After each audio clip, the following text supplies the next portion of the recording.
बिहार के एक छोटे से गांव में रामधन और उनकी पत्नी गायत्री देवी गरीबी में जीवन बिता रहे थे। उनके पास दो बेटियां थीं, अनु और कविता।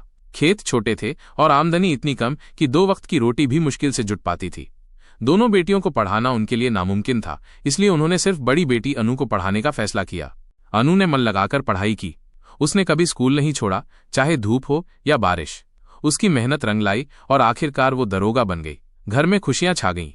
रामधन और गायत्री देवी ने सोचा कि अब उनके अच्छे दिन आएंगे, लेकिन अनु ने एक ऐसा फैसला लिया जिसने सबको चौंका दिया।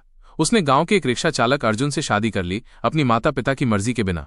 उसने कहा, मैंने अर्जुन से प्यार किया है और ये मेरी जिंदगी है। वर्दी मेरी है तो फैसला भी मेरा होगा। रामधन कुछ नहीं बोले, बस चुपचाप वहां से चले गए। उनके सारे सपने चकनाचूर हो गए। अनु घर छोड़कर अर्जुन के साथ शहर चली गई। अब घर में कमाने वाला कोई नहीं बचा था, लेकिन छोटी बेटी कविता ने हार नहीं मानी। उसने ठान लिया, अब मैं पढ़ूंगी, चाहे लोगों के घर काम ही क्यों न करना पड़े। वो दिन में लोगों के घरों में झाड़ू पोछा और बर्तन करती और रात को लालटेन की रोशनी में पढ़ाई करती। गांव वाले उसे ताने मारते, एक तो रिक्शा वाले के साथ भाग गई, ये दूसरी क्या आईपीएस बनेगी। लेकिन कविता की आंखों में आग थी, सपनों की चमक थी। सालों बाद एक दिन गांव के उसी थाने में सायरन बजा।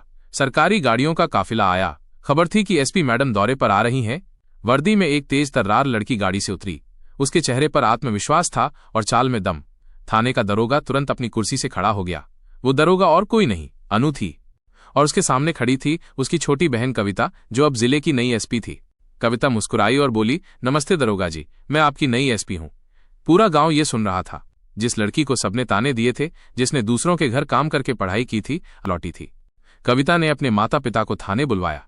उसने सबके सामने उन्हें सलाम किया और कहा, काश आपने मुझे भी पहली बार मौका दिया होता तो ये दिन शायद और पहले आता। अगर ये कहानी दिल को छू गई हो तो द स्टोरी रूम को लाइक करें, सब्सक्राइब करें